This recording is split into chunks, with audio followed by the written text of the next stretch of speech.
ആറ്റുകാൽ പൊങ്കാലയ്ക്കായി ഉപയോഗിച്ച ഇഷ്ടികകൾ ഇത്തവണയും നിർധനർക്ക് വീടായി മാറും. കോർപ്പറേഷനിലെ ശുചീകരണ തൊഴിലാളികൾ ഇഷ്ടികകൾ ശേഖരിച്ചു. 3 ലക്ഷത്തോളം ഇഷ്ടികകളാണ് ഇത്തവണ പൊങ്കാലയ്ക്കായി ഉപയോഗിച്ചത്.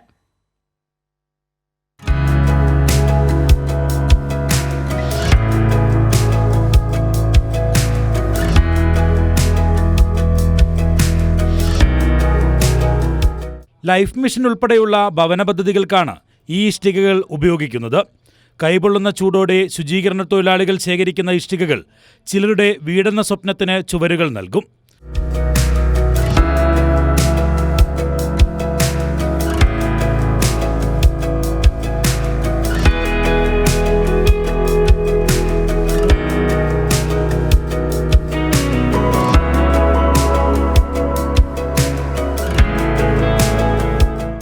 ഇത്തവണ 3 ലക്ഷത്തോളം ഇഷ്ടികകൾ വരുമെന്നാണ് കണക്കുകൂട്ടൽ. ഭവന പദ്ധതികളിൽ അപേക്ഷ നൽകിയവർക്കാണ് നേരിട്ട് ബോധ്യപ്പെട്ട ശേഷം ഇഷ്ടികകൾ വിതരണം ചെയ്യുന്നത്.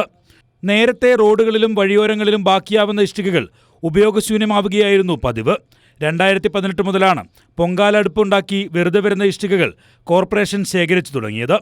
VK പ്രശാന്ത് മേയറായിരുന്നപ്പോഴാണ് ഇത്തരമൊരാശയം നടപ്പിലാക്കി തുടങ്ങിയത്. കൈരളി ന്യൂസ്, തിരുവനന്തപുരം.